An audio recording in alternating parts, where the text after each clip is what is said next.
La cyberpédophilie, déviance mentale nommée paraphilie découlant de la pédophilie. La seule différence, la plateforme d'exploitation. L'écran derrière lequel l'homme se cache remplace le dialogue face à face. Plus de possibilités de rencontres, plus d'espace sans surveillance, plus de victimes. Des enfants pris au piège par l'Internet, faute de conscientisation du danger. Attention vos enfants, ce pourrait être le vôtre. La pédophilie est l'attirance sexuelle d'un adulte envers un enfant, fille ou garçon, par un adulte. La pédophilie, c'est une paraphilie. C'est le nouveau mot qui est employé à la place de déviance sexuelle. Ça implique que c'est plusieurs caractéristiques qui sont propres à une personne qui fait qu'un psychiatre peut déclarer que la personne est atteinte d'une paraphilie. Donc, quelqu'un qui a une grosse détresse psychologique, et cette détresse-là, ça affecte son environnement social, personnel, professionnel, etc. La pédophilie, c'est une attirance sexuelle puis imaginaire avec les fantasmes envers les enfants. La cyberpédophilie diffère seulement par la plateforme de communication utilisée. L'Internet remplace alors les contacts humains. Avant, pour approcher des victimes, les prédateurs devaient faire le tour, tourner autour des écoles. C'est plus compliqué. Maintenant, ils sont sur Internet. Et en plus, Internet leur donne l'illusion qu'ils sont encore jeunes. Ils pensent dans leur tête qu'ils ont encore 13, 14, 15 ans, alors qu'ils en ont 30 ans, bien sûr. Maintenant, Internet permet d'avoir un contact avec l'enfant et le pédophile peut garder son anonymat derrière un écran d'ordinateur. Donc, c'est beaucoup plus facile et c'est aussi dans ce cas-là le crime qui est le plus en augmentation, l'utilisation d'Internet pour entrer en contact avec des enfants. Bien que conscients de leurs différences, les pédophiles ne sont pas totalement conscients du mal qu'ils font au moment de commettre un acte de pédophilie, principalement lorsque celui-ci a lieu par le biais d'un écran d'ordinateur. Un pédophile, souvent, en place de faire des actes de prédation dans la rue, ça va être plus simple sur Internet. Comme ça, ils vont avoir moins l'impression qu'il va se faire attraper. L'écran d'ordinateur, qui leur procure l'anonymat, permet aux cyberpédophiles d'avoir une liberté totale pour ce qui est d'entrer en contact avec de jeunes internautes. Les délinquants sexuels ciblent des sessions de clavardage et mettent leurs victimes en confiance en se faisant passer pour d'autres. Cela s'appelle le leurre. Il est donc très difficile de savoir à qui nous avons affaire en nous connectant sur le web. Souvent, il y a des chatrooms, des salles de conversation. Ils peuvent se faire passer pour quelqu'un de plus jeune ou non. Des fois, ils vont carrément admettre qu'ils sont un petit peu plus vieux sans dire carrément la vraie âge. Puis après ça, ils vont essayer de rentrer en relation de confiance avec la personne. Les victimes et les agresseurs n'ont donc pas une grande différence d'âge, comme le supposent les stéréotypes.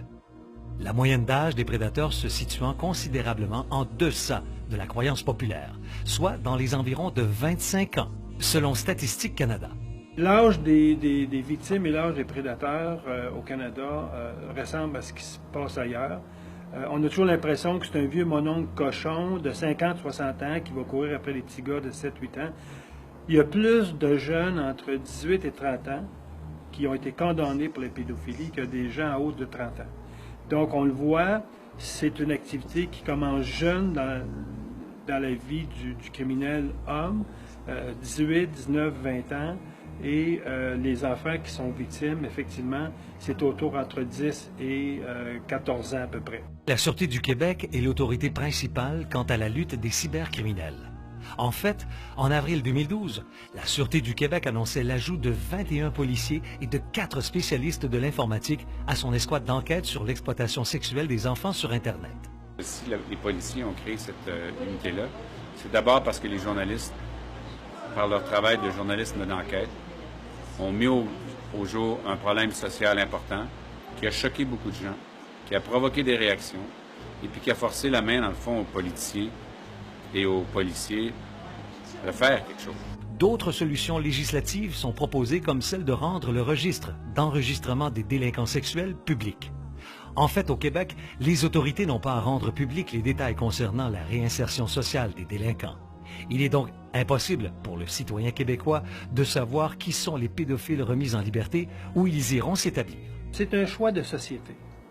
C'est évident que si le registre canadien serait accessible comme les Américains ont rendu leur registre, oui, il peut y avoir des événements, il peut arriver des événements, je dirais, où des citoyens pourraient, un exemple, avoir une altercation avec le pédophile en question si on connaît son adresse ou son numéro de téléphone. Le registre reste un sujet controversé qui amène différents points de vue, car l'affichage public du registre pourrait nuire à la réinsertion sociale du pédophile.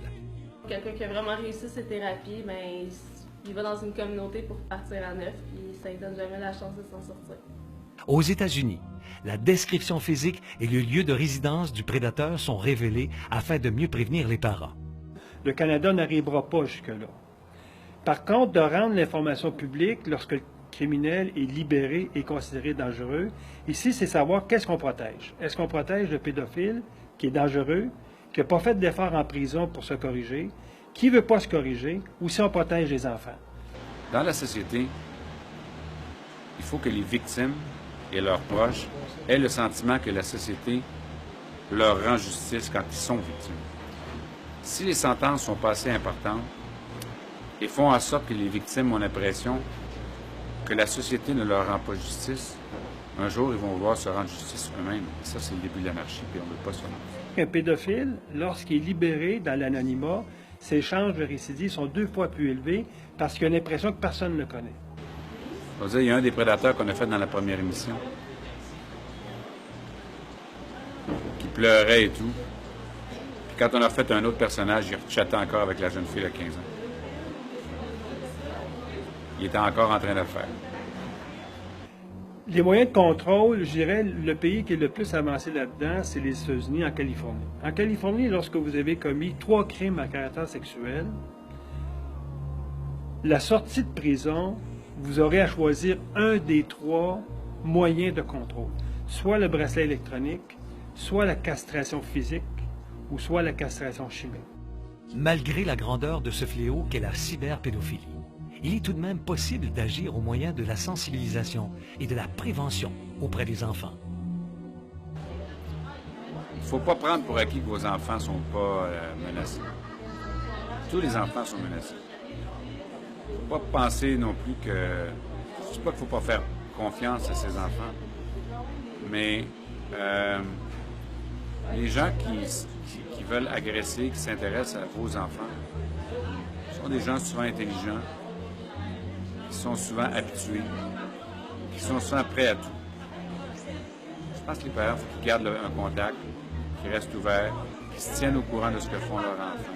C'est peut-être se renseigner envers les CLSC, les écoles, s'il y a des programmes aussi, des fois, qui se mettent en branle pour que les enfants soient plus sensibilisés à ça.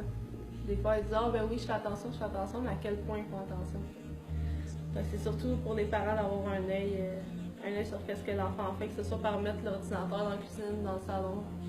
Pas le laisser tout seul dans sa chambre, ni dans la cave, ni rien qui serait hors de portée. Au début, quand j'ai commencé à faire des reportages sur les prédateurs sexuels, on disait aux gens, pas d'ordinateur dans la chambre, jamais la porte fermée avec les enfants tout seuls dans la chambre avec l'ordinateur. Mais maintenant, l'ordinateur, c'est le téléphone cellulaire. Alors, ça devient plus difficile. Ce monde virtuel n'est pas inoffensif. Attention à vos enfants.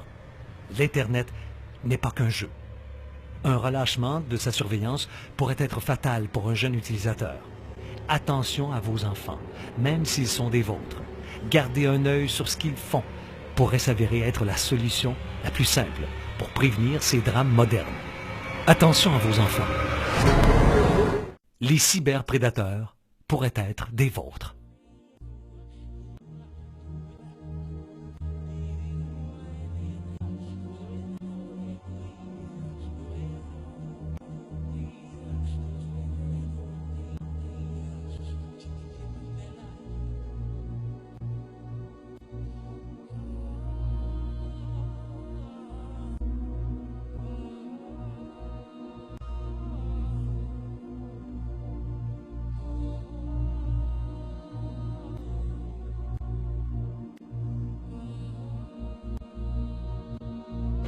C'est toujours qu'on est comme des gens qui ouvrent des lumières.